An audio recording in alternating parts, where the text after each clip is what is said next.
Welcome to another Open RFC meeting. Apologies for the late start here, folks, and apologies we aren't able to stream live today. I'll try to figure out what exactly has happened here to our options.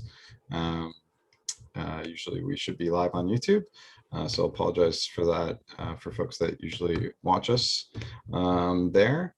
Want to quickly thank folks for jumping on. As well, updated the Zoom link, which also seems to have updated and now is requiring password. Again, I'll try to look into that for next week and make sure that things are a little bit more streamlined. Just a quick round of potentially introductions. Maybe Victor, you can say hello. I know this is probably your first time jumping on to one of these calls. Yes, hello everyone. My name is Victor, and I'm one of Yarn contributors. And I would like to discuss today's issue I have opened on your issue tracker. So Awesome. that's why I'm here. Yeah, thank you for joining. It's always good to have. Yeah, it's good to have new folks jumping on. Again, for just your knowledge and everybody here, these calls and all comms on the RFC use repo are governed under a code of conduct, which is linked in the RFC's repo there. It's the standard NPM RFC's repo, or standard RFC's code of conduct. Again, these calls are meant to push forward and hopefully, help work get done in the NPM client. And I guess one quick announcement that I have before I open the floor to others is that we are, looking to hire for the NPM client team. So we have 2 open positions. There's one rec there that's on or job description that's on the GitHub website today. I've tweeted about it before. If you'd like to come work with us, we have some open positions and you can work with the great team we have here. So again, we'll be following along in the agenda that was posted in the RFC's repo. I believe that was issue number 326. Again, for folks, if you're watching this async after the recording, today's date is February 17th, Wednesday, February 17th. And the first issue that we had queued up, and actually maybe I'll just ask folks here, did anybody else have any other announcements they wanted to share?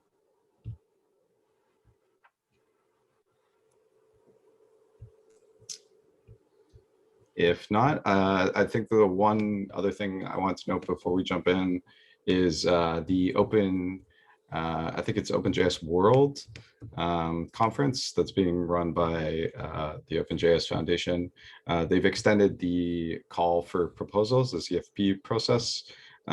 So if you're looking to speak at an event, you can still go and apply there. So that's, we encourage folks to, if you're contributing open source or you want to get involved more, that's a great way of doing it, and applying to speak at an event like that is great. So yeah, we have a jam-packed schedule here. We'll try to go quickly, and I'll try to time box discussions and so we can get through more of these. The first issue on the agenda was the 325, the RFC for running pre and post install scripts on a single package installation. So I'm not sure if somebody got a chance to look at this or if Carl was able to jump on, but essentially this looks pretty straightforward.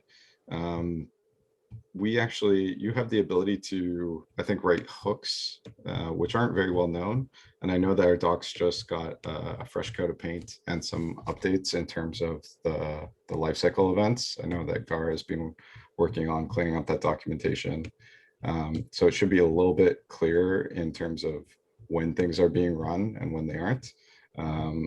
But yeah, today you can actually still run a pre and post install hook on an individual when an individual packages being installed. As far as I know, you can do that with hooks today. I believe this is about the pre-install and post-install scripts in the root package JSON, though. Yeah. Yeah. So that I hooks would essentially also run for that root, right? As far as I know, this is how I've been able to accomplish. I think the inherent confusion here is that the same scripts lifecycle hook names are used for installing a thing into the current project and installing me into another project. And it may be a better longer term approach to find a way to properly separate out the use cases, which is the same problem with pre-publish back in the day, right? Like that's why that happened, because it was conflating two different conceptual uses. So I'm wondering if there's an option for that here.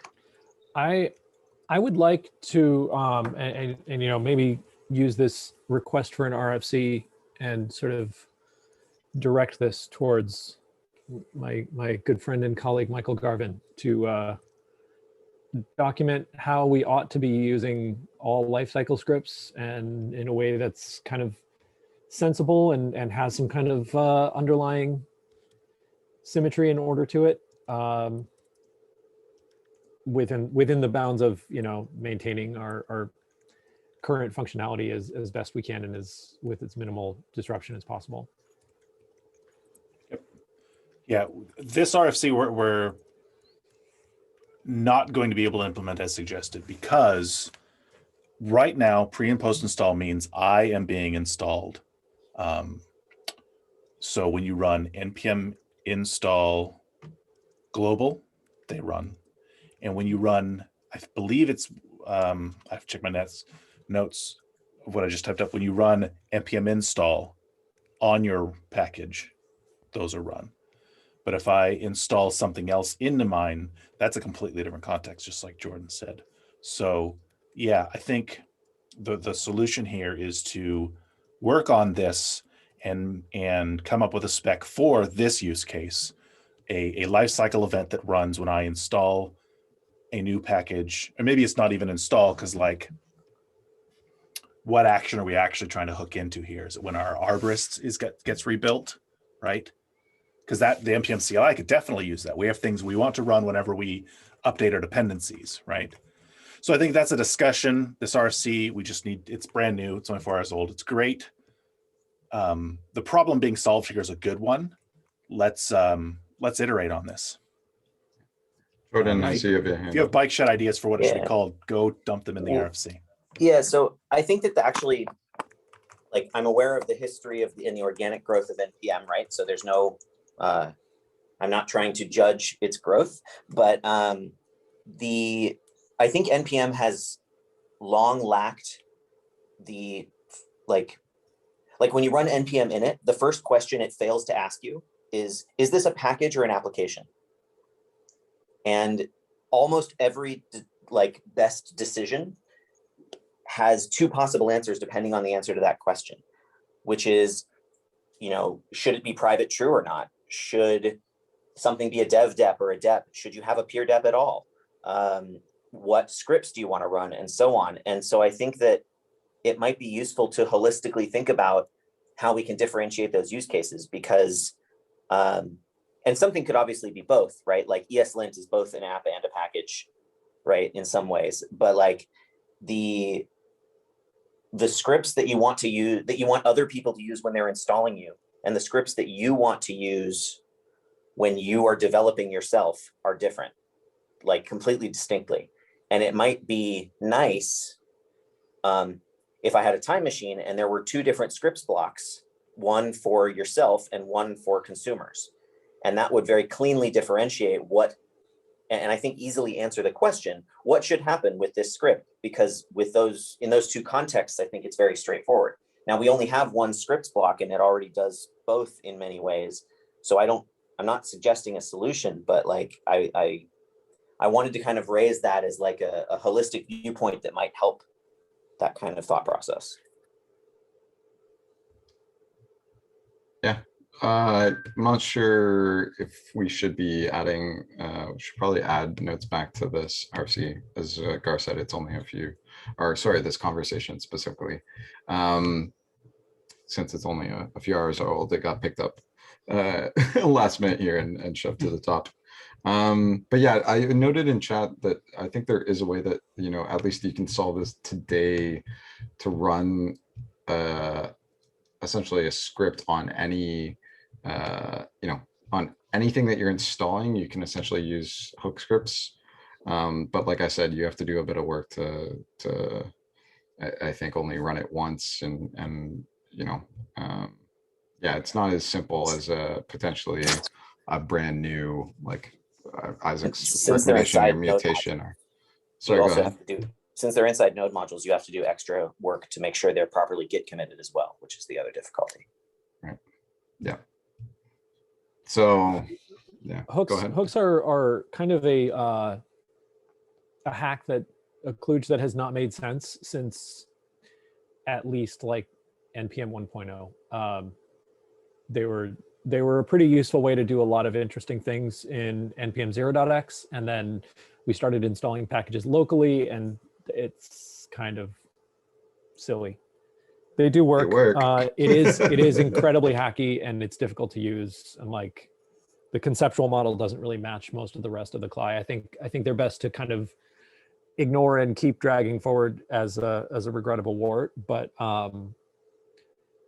I wouldn't hang too much on them as like a blessed API. Like it's not a solution really. So And okay, go ahead, Roy.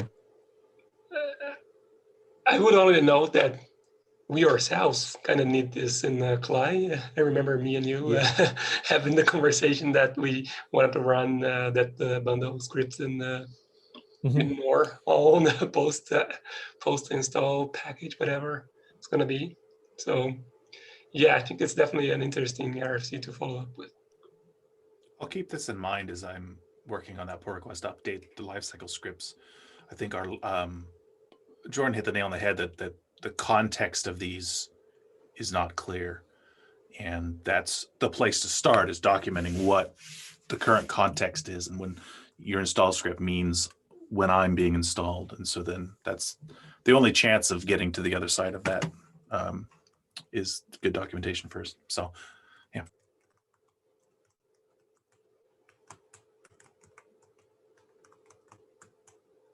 Cool.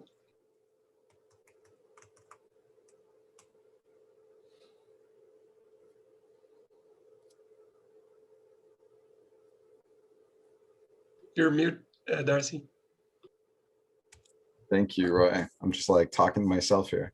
It's a day for technical glitches, I guess. Yeah, so moving on to issue 324, prefer peer dependencies over regular dependencies when both are specified together. So Victor, did you want to maybe provide some context here about this? Yes, of course. Imagine Next.js framework, and if you an author of this framework, you know that the framework uses Webpack under the hood, and you don't want your users to bother with installing Webpack. Well, most of the users. It should be installed out of the box. But sometimes the advanced users want to use some Webpack plugin, for example, Val Loader plugin or some other plugin. These plugins usually peer depend on Webpack. And you might end up in the situation when two Webpack versions will need to be installed into user project. One Webpack version is from the Next, and another Webpack version will be picked up from top-level package JSON of the user, because user need to install Webpack into top-level package JSON to satisfy peer dependency for Val Loader. If currently I have carried on some experiments with NPM, both versions 6 and version 7. And when I declared the dependency as both peer dependency and regular dependency, in all the cases, NPM just ignored the peer dependency part and used whatever I have written in regular dependency. Now this can be changed a little bit to give priority to peer dependency part instead. This way, if next we'll declare Webpack as both peer dependency and regular dependency, and NPM give priority to peer dependency part, then next can pick up the user version of Webpack, and only one version of Webpack will be installed in the user project in this case. I think this case is pretty common, and the question how to solve the problem when you want only one version of some dependency in user project is very important. So just so, did anybody have any comments on this? I saw Jordan, you also were, and Isaac, you've just commented here now. Yeah, I mean, I think my general thought is, so in NPM 7, this workaround is sort of not needed because if you just put a peer dependency, your consumers will still get it by default. Before NPM 7, because NPM 7 starts now auto-installing peer dependencies when it can. Before NPM 7, what I have done in many packages is duplicated the peer dep, either in dev deps if I'm just trying to test it, or in deps if I'm trying to essentially do what you're asking and make it easier for my users by auto-installing it for them, but in a way that still hoists the peer dep requirement and still complains on npm ls if they have an incompatible version. But the risk of doing that is absolutely potential duplicates, which is why I've always made the version range in peer deps and the one in deps exactly identical. Because any version that is of that, if there's any difference in those potential version lists, then the gap is what is likely to be duplicated. And that's the exact scenario in your post. So I think that Isaac's comment is about the implementation details, which is I'll let him speak to, but it seems like both preferring the peer is important, but also that the thing that would be most useful here is warning and saying something like, you have something in peer and deps or peer and dev deps, and as a result, you're risking, the ranges are different, so you're risking duplication. Your two options are, if all of your consumers are using npm 7, feel free to just put it in peer deps, and then number two option is make the ranges identical. And I feel like that would resolve most these kinds of situations and be helpful to users as well.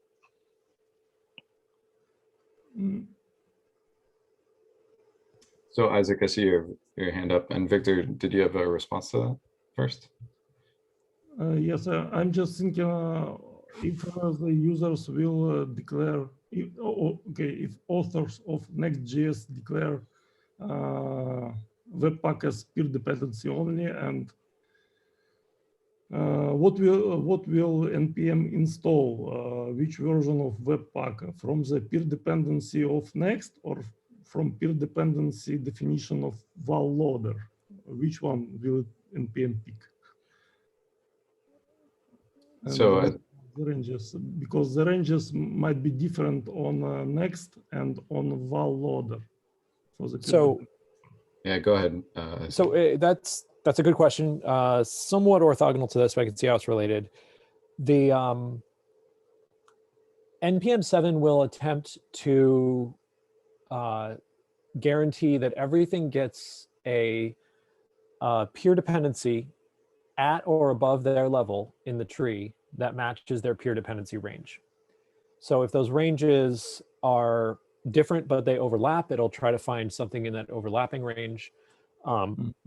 If it is impossible to resolve in this way, then it will raise an e-resolve error, which is either going to be a failed install or just a warning, and we will try to use some heuristics to get kind of the best possible match for everybody. There's been quite a lot of discussion around like, okay, so in this kind of weird scenario, in that kind of weird scenario, and these two conflict, but there's a prod dep and there's a dev dep, but not a, et cetera. So we can take that offline. I think it's kind of not relevant here. The question is like, the goal is though that NPM 7 will and does in most cases find a peer dependency for everybody with a peer dependency that matches what they need. And if there's a conflict, then it will raise it as an error to the developer who can fix the conflict. So if it's at the root project, it'll say, hey, like you have a problem. You are causing a problem. You need to fix it. If it's somebody consuming your package and it's causing an unresolvable situation, then it'll be a warning and we will try to find the one that was most likely to have been picked by NPM 6 or Yarn version 1. So, so that's kind of that answer to that question. The actual implementation here, there was two things I wanted to mention. First of all, preferring peer over prod is incredibly easy. We can just do that. It's a 2-line change and a test. I actually posted the patch in the issue because it was just like, I did it while I was waiting for this call to start. The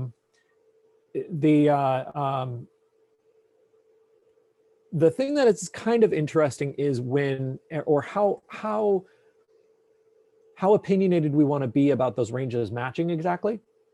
So for prod and peer, I agree, the ranges should match, but it's pretty common, and I do this a lot, where my dev range and my peer range don't match because I want to ensure that I'm testing with, you know, like the legacy version that didn't have all the features to make sure I'm not like relying on anything new, or some other case. I have a particular version I want to be running with in dev, but I know that my, you know, I want to test in dev with version 3, but I know that it works with any of version 3, 4, or 5. And you want your peer, you generally want peer dependencies to be a very broad range so that we can find that overlap, right? So I'm not sure that's a thing that we would want to warn about, because that would just be kind of an annoying warning in a lot of cases. But prod and peer not matching, yeah, that should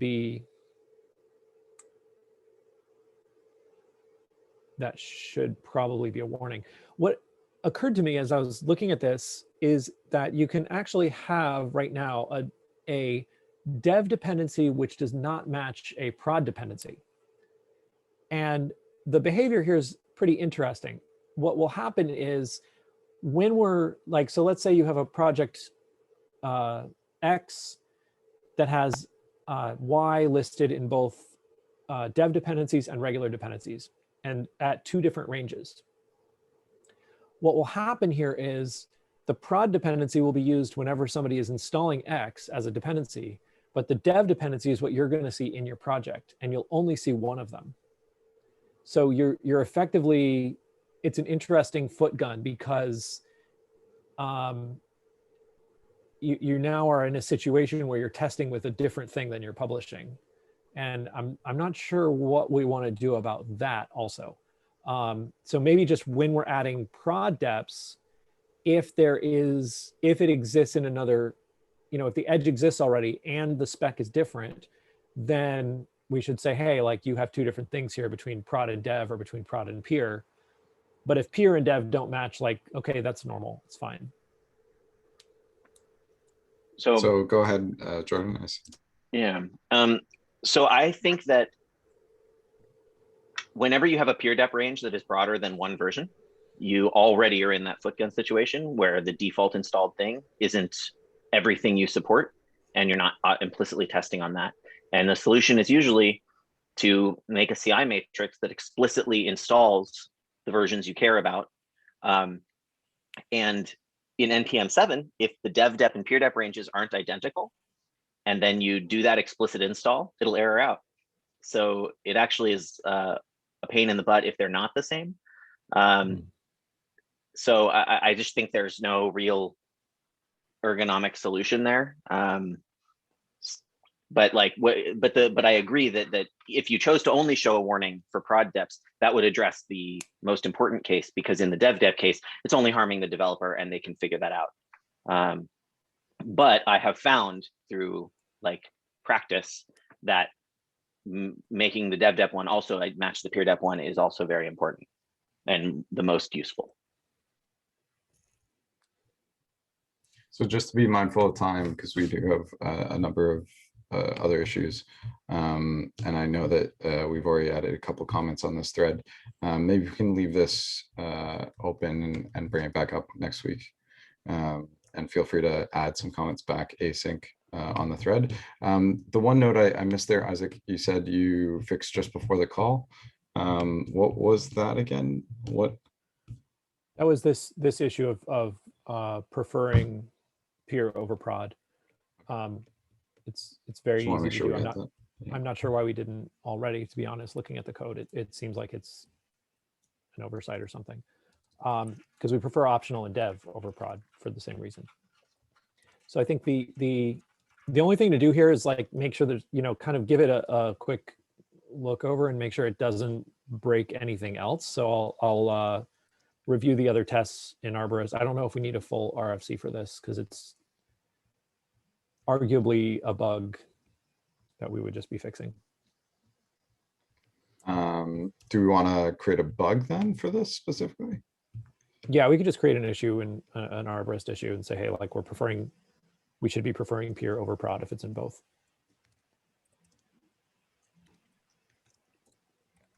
Taking notes. And if you have legacy peer deps enabled, we don't load peer deps anyway, so it won't be present as that peer edge, and we'll just get the prod one. So if we just always prefer peer over prod, we're doing exactly the right thing in all cases, as far as I can tell.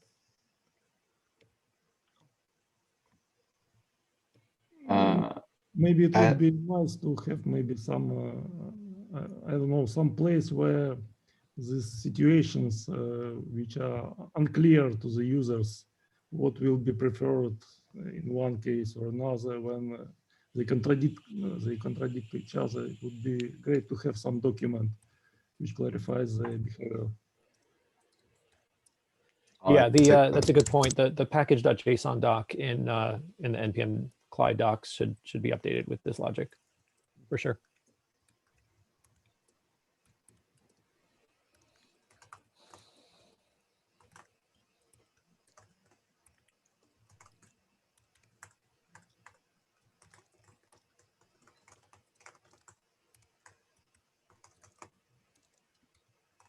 Awesome. Thank you so much for bringing this to us, Victor. So moving on to the third item that we had on the RFC, DOM's issue 323, the improving the experience around security with NPX and scoped packages. Did you want to speak to this a bit? Yeah, I guess I can give a quick overview. I guess the issue there is probably broader, as Jordan correctly pointed out, in that in general, there's a bit of a need of clarification of a more deterministic way of how the naming collisions of the various bins are resolved and what's preferred. So I guess that's the broader theme there. Before I start, I didn't have time to properly research. Can somebody quickly confirm or deny how does npm exec work internally? Does it look into the packages first, or does it look into the bin folder? npm exec is essentially, it creates a sort of temporary run script in your package.json, in the package.json data, and then it calls run script with that script name. It doesn't save it back to the package.json file, right? Which is important because you just want to run it as a one-off thing. So what the other piece is, if you are specifying a package that doesn't already exist in the current local node modules folder, then it will try to install that package. if you specify a package and that package has a bin, it'll swap out the package name with the bin name. So, you know, if I did npm exec and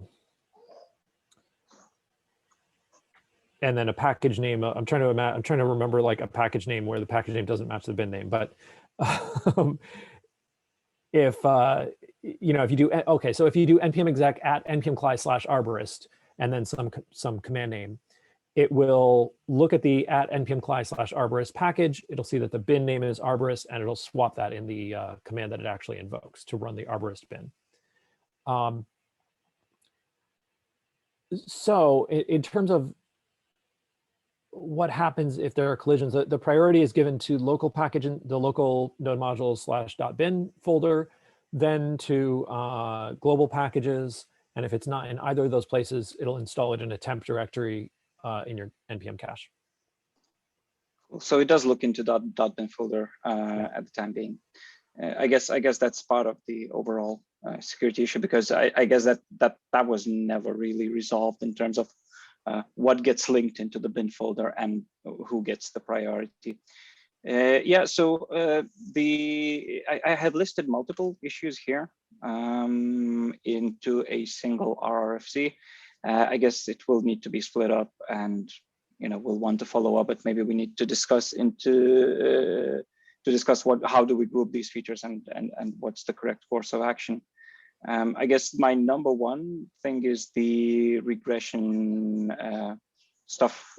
I don't know if it's considered a regression or whether that was deliberate, but in npm 6, npx at scope/CLI would just execute whatever is the CLI inside that scoped package. It would actually execute whatever is linked into .bin folder as the CLI, but it would strip off the scope.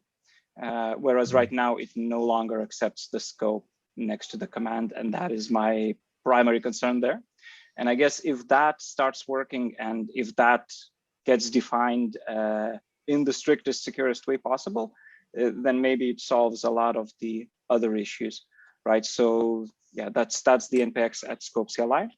The next one is, there was a long-standing issue in the old npx that if there is a command inside a CLI which does not match the package name, and you know that you always want to execute that particular command, it is very annoying to pass -p every single time you want to execute it. So it would be nice to have a kind of mapping somewhere, right? So if you want to execute, your example was, what was it, arborist, right? So if you want to execute arborist bin from that specific package, then maybe there could be a mapping somewhere where you define it, and then you always execute it there, whether that's in the package JSON or in, ideally, probably I prefer the npm RC, because that way it can be made global and it can work for the global packages, because there's some tricks that I'm using, maybe they're anti-patterns, but when we're pinning versions of various tooling that needs to be installed globally, for whatever reason,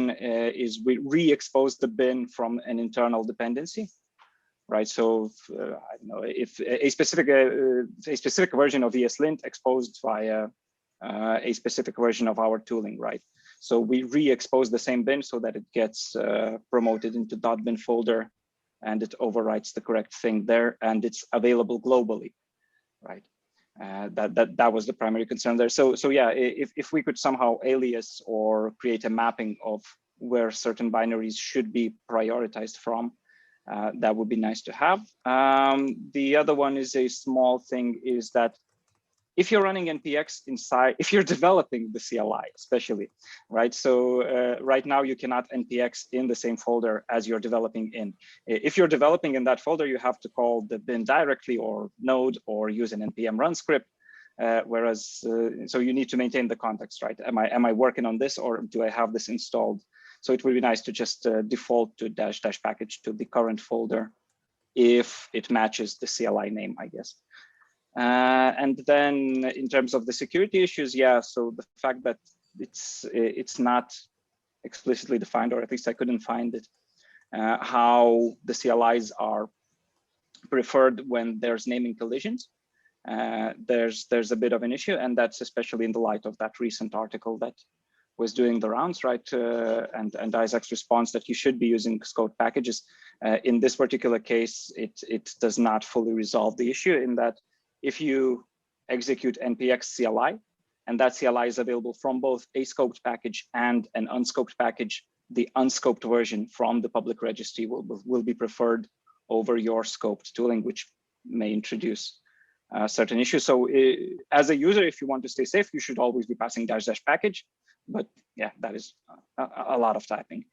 And then as on top of that, building on top of this is that in general, overall, if there are multiple CLIs exposed with the same name, if there's the CLI exposed with the same name from multiple packages, they will get linked into .bin folder and they will get executed, but it is not strictly specified where the CLI will be coming from, which means that maybe ideally the securest option is to just forbid that behavior, right? If you have multiple packages installed and they all expose the same CLI, then you are not allowed to execute that CLI without explicitly passing -- package.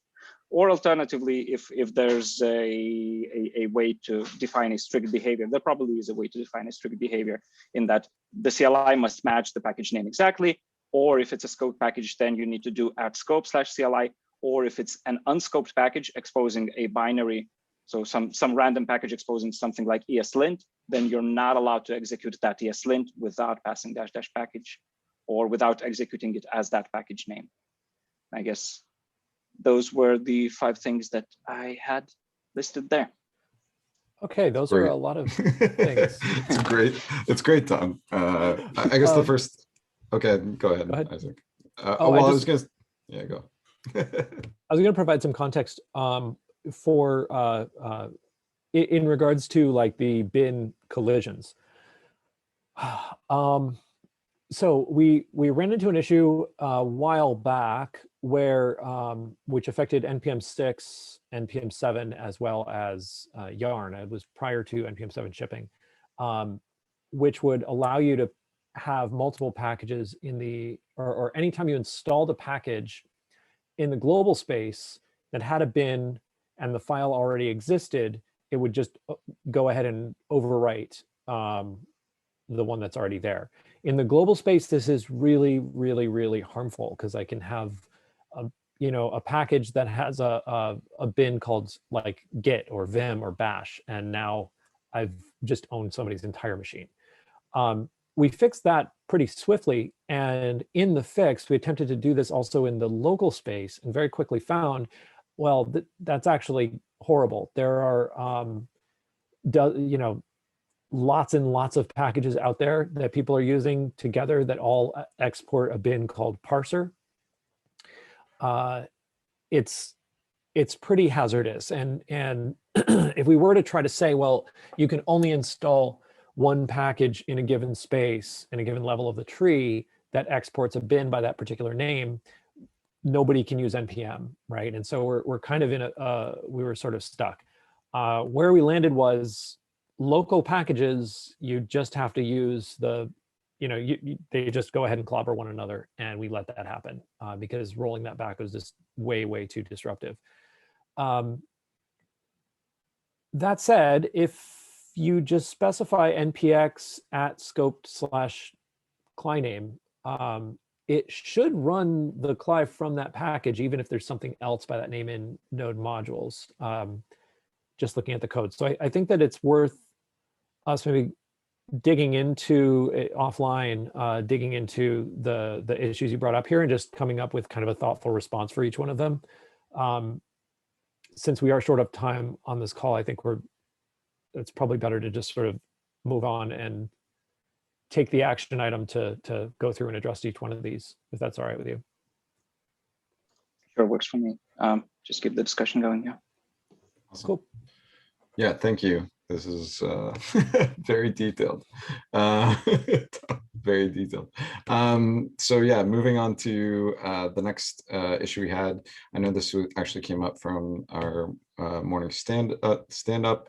Isaac, this is 327. So this is drop the support for optional dependencies when they're installed stalling and they're specified a different platform than the one you are on, using the -- force flag. Did you want to just quickly note? Yeah, what this so is?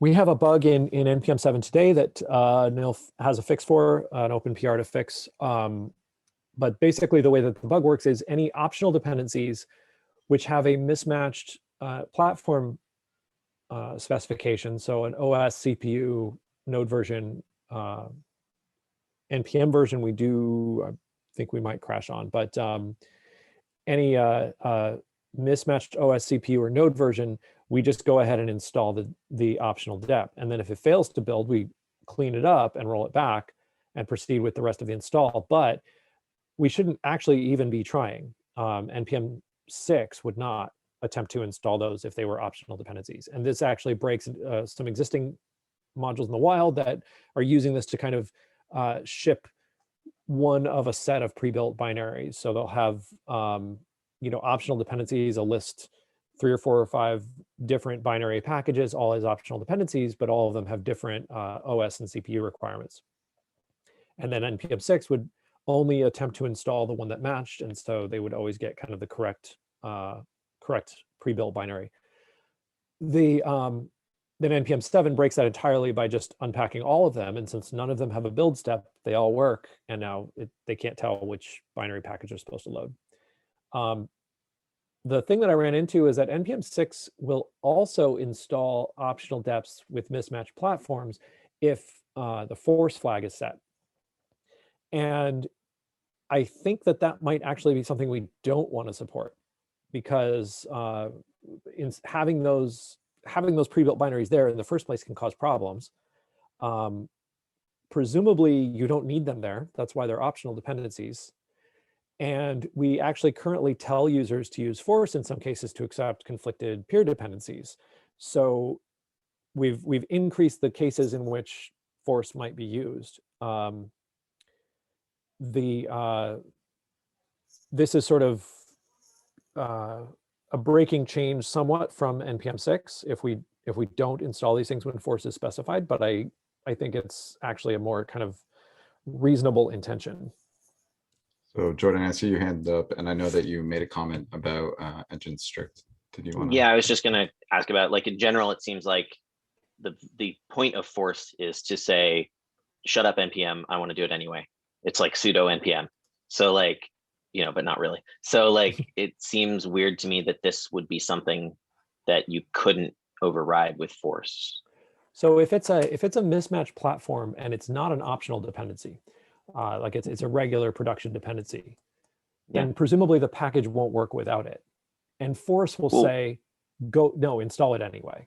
Right, install it on my local machine so that in my Docker machine, which it is compatible with, it will work, for example. Sure.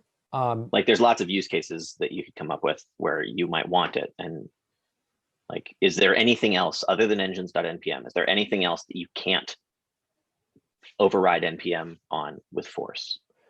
Well, you can't like override version requirements, for example, dependency requirements, right? Like there's a bunch of things where we're like, yeah, force is kind of used for those cases where there's something which is, we could go one way or another and they're both kind of technically correct, but one is safer. And so we go with the safer one by default. And then if you do force, we go with the less safe one. The exception to this rule obviously is peer dependencies, where we'll actually allow something which is incorrect in some cases with force. But most of the time, force will push forward with something which is technically correct, but potentially dangerous, like overwriting a file you're not supposed to, or whatever else. So I think in this case, having that force option for prod deps and peer deps, that non-optional dependencies, is exactly what force is for. But having it for optional dependencies is kind of a hazard. And this is different from engine strict, because we're actually talking about OS and CPU requirements, which npm is much more strict about. So yeah, the other thing I wanted to mention about this that we might want to do for that case you just brought up about, my Docker container is Linux, even though I'm on a OS X or something. We might want to let you specify, like override what OS to use. I don't know if that's configurable right now and just defaults to the operating system and the CPU, but it might be good to kind of tell NPM, like pretend to be this other, for the purposes of package resolution, pretend to be this other OS and CPU version.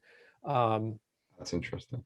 It's obviously still going to break if you have to actually compile something, right? Because we're not going to bake in cross compiling, but we could sort of do the first bit of cross module installation compiling.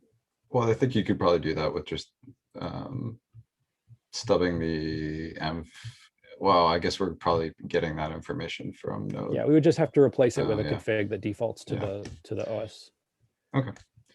Anything else you want to mention on that, or can we leave this up for now and see if folks want to give feedback over the next week?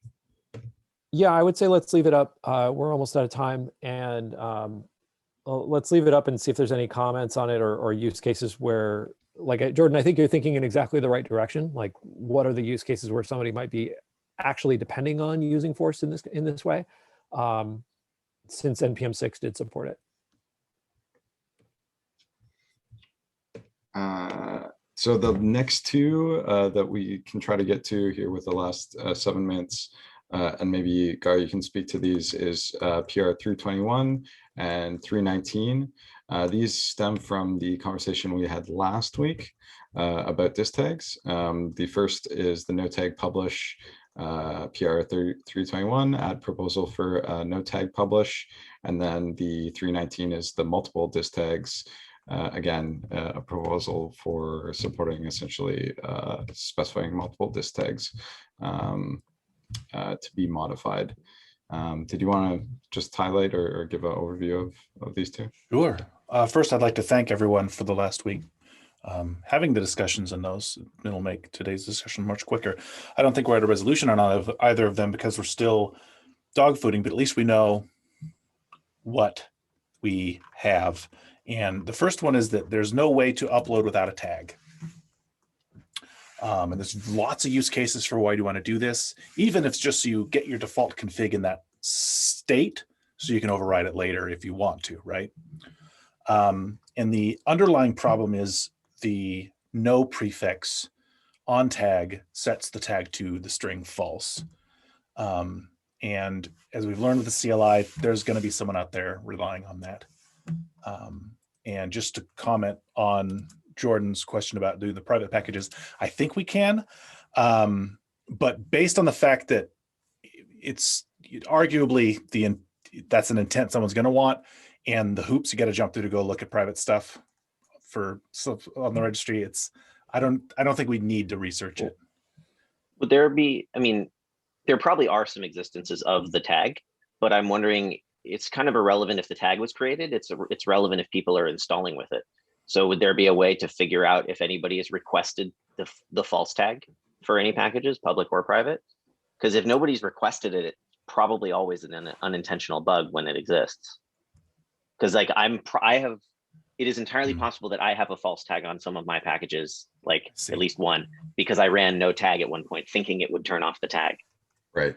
Right. Searching nobody would have used request that. logs is much easier than getting approval to go look at people's private packages. Yes. Yeah. Thank you. So if no one has requested the false tag, then that seems to me to be, including on private packages, that seems like a strong case that it's not something anyone's going to rely on. All right. And given that they can quote it if they actually care about it, and that we won't be actually deleting existing false tags, it won't actually break anyone unless they're passing no tag or an unquoted, like actually even just tag equals false, I think would still work because that's the string false, right? So it's literally only -- no tag that would break. And I'm very skeptical that anyone is intending that to be tag equals false. Okay. Well, and I'll need Darcy's help with that to ask the registry team to trawl the logs on that. But that's a much easier ask than asking them to audit all the private packages, because that's extra, like we don't get a look at those unless it's really important. So that's that one. I would agree that no dash tag would be the preferred way to do that. The other issue here is the NPM registry itself won't allow it. So are we okay with that? Like they'll get a 400 error. Oh, well, I mean, the goal would be, I think, to have the registry support that. Yeah. But like, that's not going to happen tomorrow. Like if we ship this, there's going to be a time between whenever NPM registry manages to implement this, that it's that way. But the GitHub packages registry handles it just fine. So there's already like other, and I didn't test any third-party registries that support it. Like we should, we could support them right now. Yeah. So maybe just a nice error message in saying the registry X does not support publishing without a tag, and that could include the public one until the time where it does. Yeah, maybe it's that requires trapping the 400 response and parsing it. But yeah, potentially we could do that because the response is actually 400 tag is required. So it does, in that error, it does say exactly why it blew up on the NPM registry right now. So Darcy will help me get those logs. And if that's the case, we'll probably then be able to make a decision on this to say no tag is the way to do it and go forward with it. So yeah, if anyone else has any comments, that's 321 RFC. Go comment. The other one is the multiple dist tags, which Jordan really gets some good questions in there. Originally, we were hoping we could comma separate it, but the current way it would work, I thought commas were not allowed in tags based on some code I'd read. Turns out that's not true. It's totally allowed. So we can't do that. And then it was suggested a multiple dash tag declaration on the command line to do that, which I believe is pretty easy to implement. The question then is, what does the CLI currently do if I do dash tag foo dash tag latest? It'll take the last one you gave it and use that as the only tag. So if we're okay with that, then this RFC goes through. If not, we need more conversation. That's where the status is on those. Yeah. So just be mindful, we only have 1 or 2 minutes. I appreciate you giving that overview. I think that, at least personally, yeah, like I'd be okay with like shipping that as a minor. I don't think it'd be a major like breaking change, but we can have that discussion either in the comments here, or we can keep these open for next week as well. Apologize for the tight timeline today. Yeah, I think these are both great. Like love that we could potentially be supporting this and that the work could get queued up here quick. I see, Isaac, you have a few notes here. Did you want to just give those before we go? Yeah, so the main thing is currently tag is always only a string, and it's only a single string. So you get the last one in and it's coerced to a string. If you do no tag, it will set it to the string false. So the other thing that's kind of a little bit of a weird issue here, if we allow tag to be a list of strings or a Boolean, is that we gotta just kind of outline what we do, like what is the effective default tag for the purposes of package resolution and installation if you specify it multiple times. We could just just use whatever's the last one in the list. The other thing is, what is the default tag for package resolution if we have if we set tag equals false? Maybe there I think in most cases, if we do that today, we'll just always fall back to latest, because if you don't specify it, it uses latest as the default. The third idea I had, which is a little bit more dramatic and explicit, but might be nice, is, we kind of have this like default tag thing, which is for installation, and we're reusing the same config value for publishing. We might want to say, well, actually the publish one and the install one are conceptually 2 different things, although they both refer to the same data object. One is writing it, one is reading from it. So they should actually be 2 separate configs. And so basically get rid of publish -- tag and add, -- publish tag or something, which will be a Boolean or a set of strings. could we also maybe, instead of that, come up with a general way to scope a config value to a command so that I could put publish : tag in my npm-rc and it wouldn't affect the tag value on every other npm command? If I had more Well, time, Jordan, that would be you an can- RFC right now. You can do that for publish, actually. You just put a publish config in your package JSON. But it's the only way, it's the only command you can do that for. Right. But the point is, it's still a single config which we read in the same way, and we validate in a single place. And I don't want to deviate from that, from the fact that we manage configs in the way that we do, but it seems like it's actually being serving two purposes here, which are somewhat in conflict, because in one case, you really only ever want to have exactly one thing and you want it to only ever be a string. And in the other case, we want to have multiple things or no things. Yeah. So I know that's a bit of a broader conversation, shared config or scoped config. But yeah, I know we're over time now. Appreciate everybody jumping on today. Again, I apologize we weren't streaming live, but we'll upload this recording to YouTube, so there is an artifact there for folks to see in a bit here. I'll post the notes and the recording back to the issue thread as we usually do for y'all. And yeah, just wanted to again thank everybody for jumping on today. Feel free to keep up the conversation in the RFCs themselves, and we'll be back next week at the same time, same place. Cheers. Thank you.